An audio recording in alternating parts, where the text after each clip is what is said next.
The quiet before the storm. The old windmill creaked softly as it turned in the dry Wyoming breeze. The golden fields of Pine Valley stretched wide under the morning sun, dotted with hay bales and grazing cattle. On the edge of it all, a modest but sturdy farmhouse stood against the backdrop of snow-dusted mountains, a picture of peace. But beneath the calm, a storm was coming. Rachel Carter wiped the sweat from her brow as she secured a wire fence near the north pasture. Every motion was precise, every step efficient. Though her calloused hands now held tools of farming, the mind behind them was that of a warrior.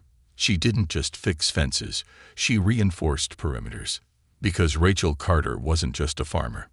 She was Sergeant Rachel Carter, former Green Beret sniper, with 397 confirmed kills, 5 tours across the most dangerous war zones on Earth, and scars no civilian could ever begin to understand. She had buried her husband 3 years ago. Cancer took him slow, and the war took her fast. After his passing, Rachel returned to the only place that still made sense, her childhood farm in Pine Valley, to raise her kids and heal her soul. But peace wasn't something that lasted long for people like Rachel. It began with a sound, a faint hum in the distance, like a wasp circling too close. Then came the rumble of motorcycle engines. Rachel looked up.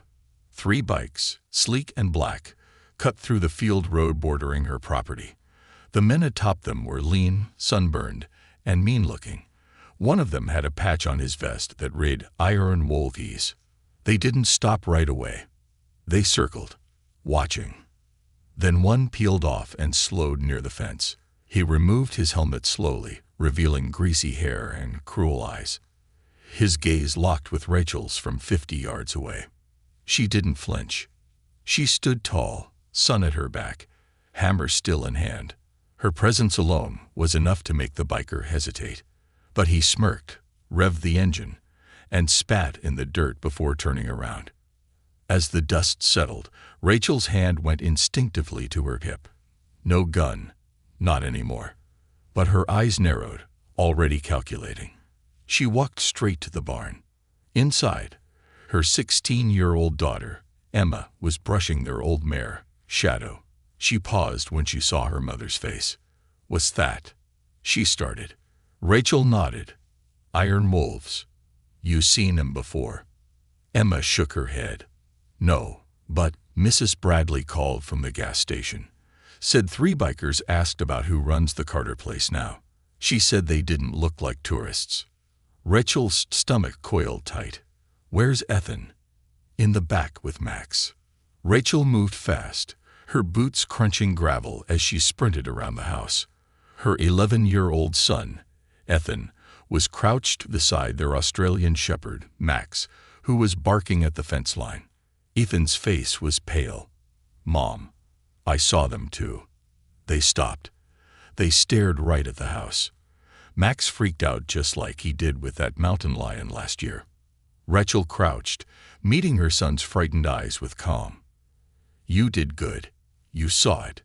You felt it. That's important. Go inside. Both of you, stay together." Inside, Rachel moved to the old hallway closet. Tucked behind coats was a small lockbox. She pulled it out and opened it slowly. Inside lay an envelope, a worn photo of her and her late husband in uniform, and a rusted key. She didn't touch the gun safe in the basement just yet. Not yet, but she pressed the key against her palm like a promise.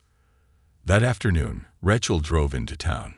Pine Valley was a quiet place, and the only gathering spot with information worth hearing was the feed store. The bell jingled overhead as she stepped inside. Heads turned. People respected Rachel. Quiet, strong, kind to neighbors. But today, their eyes were filled with worry. Sam, the owner, leaned over the counter. "You heard," he whispered. "I saw. They're spreading. The Iron Wolves. They hit 3 farms west of here last month. Then down near Silver Creek. Now they're sniffing around Pine." "How many?" "Too many. Dozen at least. Heard a few are ex-military. Not your run-of-the-mill meth heads. They're organized, and they've got muscle." Rachel nodded. Her eyes were already scanning the shelves, looking for barbed wire, spare chains, nails, fuel. Then came Martha, an old family friend, tough as pine wood and twice as sharp. She held up a folded newspaper, her hands shaking slightly. "You need to see this," she said, unfolding it to reveal a grainy photo. The headline read, "Iron Wolves Take Over Third Town. Leader Viper Promises More." Rachel stared at the picture. There he was. Viper. Lean build, black eyes, scared face. Same man who'd stared her down this morning. Martha lowered her voice. "They burned the Thompson farm last week. Just torched it. Livestock, equipment, everything. You know what they did to the owner's wife." Rachel didn't ask. She knew. "I won't let that happen here," she said firmly. "Thanks for the heads up." Back home, Rachel found Emma and Ethan waiting. They were quiet, watching the road. Max stood guard at the door, tail stiff, ears alert. "I saw that same bike again," Emma said. "Twice." "They're watching," Rachel confirmed. "We don't panic. We prepare." That night, Rachel walked the perimeter. In the moonlight, she examined tire tracks by the fence. Fresh.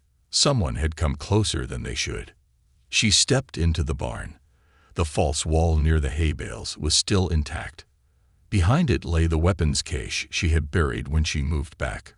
Her sniper rifle, a Glock, extra magazines, night vision, tactical gear, and a laminated map of Pine Valley. She hadn't touched this gear in years, but she hadn't thrown it away either. Because peace is never guaranteed, and she had children to protect. The first confrontation came on a Friday evening. The sun was dipping low, painting the fields orange when 4 bikes roared up the dirt path to the Carter property. Rachel met them halfway, no gun in hand, just her presence. Viper dismounted first. His smile was slow and menacing. "Evening, ma'am. Fine place you got here. Shame if something happened to it." "Private property," Rachel said. "Keep moving. We're offering protection. $5,000 a month. Pretty reasonable." "Not interested." Viper's expression darkened.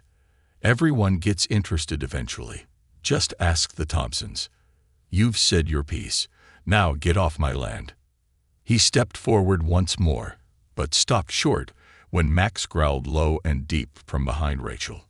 Viper looked at the dog, then back at Rachel. "You've got until the end of the week." The bikes roared away.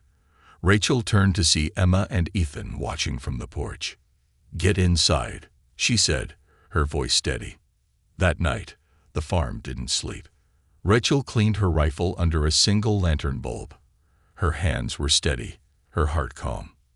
In the silence of the barn, with the smell of oil and hay and steel, she returned, not to war, but to the woman she had once been. The woman the wolves never expected to face. They thought she was a widow, a farmer, a woman past her prime. What they didn't know was that they'd just declared war on a ghost. And ghosts don't miss. The farm becomes a battlefield. The night air in Pine Valley had never felt so thick.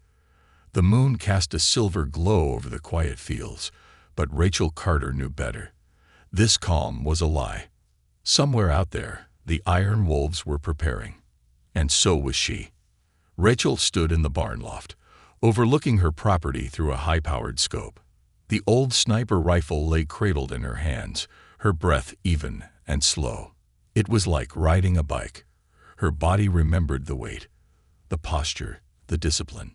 Below, Ethan and Emma were hard at work. The dining table had become a tactical planning station. Maps of Pine Valley, aerial drone shots Rachel had printed years ago, and an inventory list of every farm tool and hunting weapon they could scrounge up. "Tripwire is set along the south fence line," Ethan reported, eyes sharp beyond his years. "Barbed wire reinforced on the east," Emma added. "And I've hidden 3 walkie-talkies at key points. If anything moves, we'll know." Rachel looked down at her kids, her soldiers now. Their father had died a peaceful man. But Rachel, she had trained in fire and war. And now, so would they. She hated what she was doing. She also knew it was the only way they'd survive. The next morning, Rachel drove into town again. This time not for supplies, but for allies. She parked outside the old Cedar Hill Diner, a place where Pine Valley's backbone. Its farmers, storekeepers, and ranch hands gathered for coffee and gossip. As she entered, the conversation quieted. Sam, the feed store owner, stood up. "Rachel, you okay?" "No," she said simply. "They gave me till the end of the week." She laid a photo of Viper on the table. "This man plans to take everything we own. He's done it before. He'll do it again unless we stop him." Martha stepped forward. "You're not alone." Tom, a rancher with a bad back and a loaded shotgun, stood. "What do you need?" "Eyes on the road," Rachel said. "Hidden lookouts, quick alerts, and if they push, defensive positions. We don't start the fight, but we damn sure finish it." There was silence. Then the oldest man in the room, a retired Marine named Frank Delaney, raised his coffee cup. "I've seen what Rachel can do. If she's calling for backup, then hell yes, we prepare." That day, Pine Valley woke up. Rachel returned to the farm and went straight to work. She rigged pressure sensors in the driveway using old doorbells, laid nails beneath sand near key entry points, and installed motion-activated lights along the barn walls. The false wall in the barn. It was gone now. Her sniper gear hung openly next to her farm tools, because the time for hiding was over. In the chicken coop, Ethan installed 2 baby monitors with night vision. In the orchard, Emma had concealed a crossbow stand between trees. She wasn't a sniper, but she could hit an apple off a fence post from 40 feet away. At dusk, Rachel called a meeting in the barn. 12 people showed up. Old, young, tired, nervous, but ready. Rachel stood at the center, her boots covered in dust, the sniper rifle slung over her shoulder like a badge of honor. "We don't have tanks. We don't have drones," she began. "But we have something better. Home. This land raised us, and we defend what's ours." Frank nodded. "We've got eyes from the old fire tower. Vantage over every road in. We see them before they see us." Tom held up a notepad. "I've listed fallback points for each family. If things get hot, civilians retreat to bunker positions. Rachel's house, the grain cellar, and the McAllister hay barn." "And what about law enforcement?" a young man asked. Rachel's jaw tightened. "The sheriff is compromised. He won't come." The silence was thick with tension, but not fear. Resolve. 3 days later, they came. Not subtly. Not quietly. The iron wolves rolled in like a storm. Dust billowed behind them as 20 bikes thundered down the old county road. The sun had barely touched the edge of the horizon when Rachel spotted them from her loft. "Positions," she whispered into the radio. "Stay low. Eyes up." Viper's voice rang through a bullhorn. "This is your final warning. Surrender the land or watch it burn." Rachel's voice was calm. "Try me." Then she pulled the trigger. Her first shot didn't hit a man. It hit a gas tank on one of the lead bikes. Boom. Flames erupted, smoke curled into the sky, and the wolves scattered like hornets. From the barn's roof, Emma dropped an oil slick that sent a biker spinning. From behind the woodpile, Ethan triggered a tripwire that launched a hail of broken cans and nails. The wolves retaliated fast, but Rachel was faster. Each shot she fired crippled, not killed. Tires, engines, helmets. Her message was clear. This farm is a fortress. Frank coordinated fire from the hayloft near the west field. Tom and 2 others fired from inside a silo fortified with steel barrels. Every inch of land became a trap. The irrigation ditch concealed caltrops. The chicken coop had been booby-trapped with flares. By sunrise, the wolves were in full retreat. Half their bikes were left behind. A few limped away, dragging injured comrades. Viper stood in the bed of a pickup, snarling at Rachel. "This isn't over," he screamed. Rachel stared down her scope. "Neither is my patience," she muttered. But she knew it wasn't done. Not yet. The wolves would come back. And next time, they'd be meaner, more desperate. So she prepared again. The townspeople reinforced barricades, added camouflage netting across open fields, and blocked access roads with tractors. The old Pine Valley radio tower, long silent, was repurposed as a communications relay. Rachel barely slept. But when she did, it was with a loaded rifle across her chest and a dream of peace in her head. The dream where Emma and Ethan could go to school without fear, where the sound of engines didn't mean violence, where her children grew old without needing to remember how to hold a weapon. But dreams meant nothing without action, and Rachel Carter was ready to act. On the fifth night, the air shifted. A southern wind carried the smell of gasoline and the low thunder of distant engines. They were coming again. 30 this time. More bikes, bigger weapons, backup trucks, and someone carrying an M249 machine gun, military grade. Rachel's heart pounded, not with fear, but with fury. "They want a war," she said, tightening the strap on her Kevlar vest. "Let's give them one." As she climbed to her sniper perch, she whispered into her radio, "Hold. Wait for my mark." Then the night exploded. She doesn't miss. The wind howled across Pine Valley like a warning. The land held its breath. Every porch light had been doused. Every window was dark. But behind those walls, hearts were pounding. Fingers gripped rifles. Boots pressed against earth hardened by resolve. And high in the barn loft, Rachel Carter lay motionless, her eye against the scope of a sniper rifle she hadn't touched since Kabul. Her breath was steady, her fingers loose. She wasn't aiming at people yet. No, she was aiming at patterns. Viper's men had returned. But they weren't just bikers now. They were a small army. Some wore tactical gear, carried military-grade weapons. 2 trucks with mounted lights swept the fields, searching for resistance. "Eyes on, 32 targets confirmed," Rachel whispered into her radio. "Primary objective is Viper. Secondary, containment. We end this tonight." Across her property, in barns, silos, tool sheds and trenches, the people of Pine Valley waited. Ordinary folks, armed with nothing more than hunting rifles and determination. She had trained them, drilled them, taught them how to be still, move fast, strike smart. But even with that, they were outgunned. What the wolves didn't know, what they could never understand, was that the woman they came to rob, humiliate, and destroy was forged in war. And tonight, she wasn't just a farmer. She was every bit the Green Beret sniper the Pentagon once called their sharpest blade in the dark.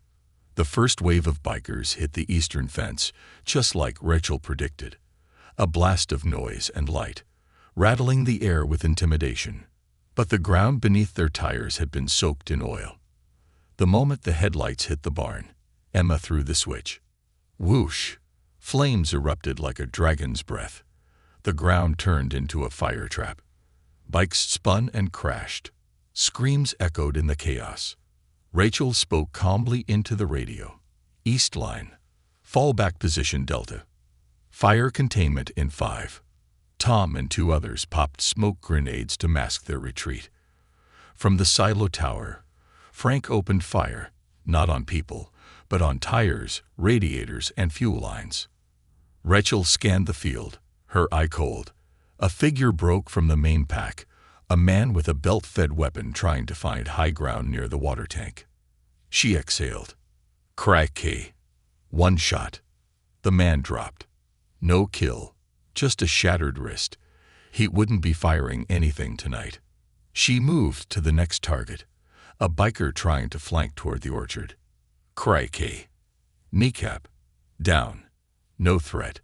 Rachel didn't shoot to kill. Not yet. Her aim was psychological. Every bullet that hit its mark sent a message. You are not safe. You are not in control. And she doesn't miss. In the farmhouse basement, Ethan sat with Max, watching 4 surveillance feeds at once. He relayed positions over the walkie. North side, 2 incoming on foot. They'd got bolt cutters. Emma grabbed her bat and flashlight, darting through the underground escape tunnel they'd built years ago for coyote emergencies. But tonight, it was war. She emerged behind the chicken coop, circling toward the north side. She spotted them. 2 men trying to slice through the chain-link fence. Without hesitation, she pressed a remote trigger in her pocket. Plop! The tripwire flares lit up like fireworks, blinding them. The taller one staggered. Emma charged and slammed the bat into his ribs. "Wrong farm," she hissed. In the barn, Rachel heard Ethan again. "Mom, they're in the field. 10, maybe 12. One of them is moving toward the house." Rachel's face hardened. They were coming for her kids. She moved. Fast. Sliding down the hay chute, she landed in a crouch, rolling across the floor. She grabbed her Glock and stormed out the back, moving through the shadows like a wraith. She saw him, a man creeping around the house, gun raised. Rachel didn't hesitate. "Hey!" He turned just in time to see her fist, trained in Krav Maga, slam into his jaw. He went down. She cuffed him with a zip tie before disappearing again. But the tide was turning. The wolves were pushing harder now, adapting. They threw Molotovs toward the barn, trying to smoke her out. Rachel radioed, "Emma, get Ethan to fallback point Bravo. I'll draw them away." "But," Emma began. "That's an order." As the barn started to smoke, Rachel re-emerged through the smoke, firing short bursts from her AR-15, drawing attention. Bikers yelled, chasing her through the orchard. What they didn't realize: that entire section of the orchard had been rigged with noise traps and netting. One by one, they were caught, snagged, disabled. And when one tried to lunge, Rachel dropped him with a non-lethal shot to the thigh. She didn't kill. Not unless she had to. Meanwhile, in the field beyond the silo, Viper stood on the hood of his pickup truck, screaming into a loudspeaker. "Enough. I want her house torched. I want her in the dirt." He never saw the red dots settle on his chest. Rachel's voice echoed through the radio. "I see you, Viper." He froze. "You came for my land, my family, my town. You think fear wins. You think we'll run." She exhaled. "I don't miss." Crack. The windshield of his truck shattered, sending glass flying. The bullet passed within an inch of his heart. Viper dropped, clutching his chest. But he wasn't hit. Not really. But he was broken. His men saw their fearless leader scramble to the ground, gasping, humiliated. That was all it took. The wolves started to fall apart. They ran in pairs, some dragging injured friends. Others dropped weapons and simply vanished into the dark. By sunrise, the smoke had settled. 27 bikes had been abandoned. 9 men were zip-tied in the barn. 3 others were unconscious near the orchard. Rachel emerged from the barn roof, rifle in hand, soot across her cheek. Her kids stood beside her. Emma was scraped and bruised, but grinning.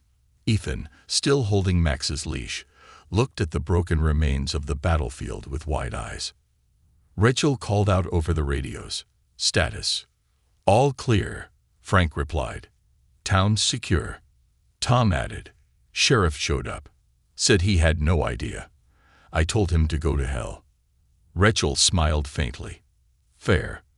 Later that day, Rachel stood in the middle of her field, looking out at the damage. Charred soil, flattened fences, broken floodlights. But the house still stood. The barn was scorched, but standing. The town was whole. And for the first time in years, she felt something stir in her chest. Not war, not vengeance. Pride. Martha approached with coffee. "They'll write books about this, you know." Rachel shook her head. "I just wanted my kids safe. And you made sure they were. That makes you a legend." Rachel looked over at Emma and Ethan, sitting under the tree they planted with their father. The kids who stood tall when the world tried to knock them down. "You raised warriors," Martha said. "No," Rachel replied. "I raised survivors." That evening, a letter arrived. From the governor's office. It read, "To Ms. Rachel Carter, for extraordinary bravery and selfless leadership, the state of Wyoming formally recognizes you as a civilian hero. Your actions saved lives and defended your community. We owe you a debt that cannot be repaid. Please accept this medal of valor with our eternal gratitude." Rachel stared at it for a long while, then folded it and tucked it inside her old rifle case. Because medals were fine. But what really mattered was that her kids were laughing again. Her farm was hers again. And the world knew now. You never mess with a mother, especially not one who used to wear a sniper patch.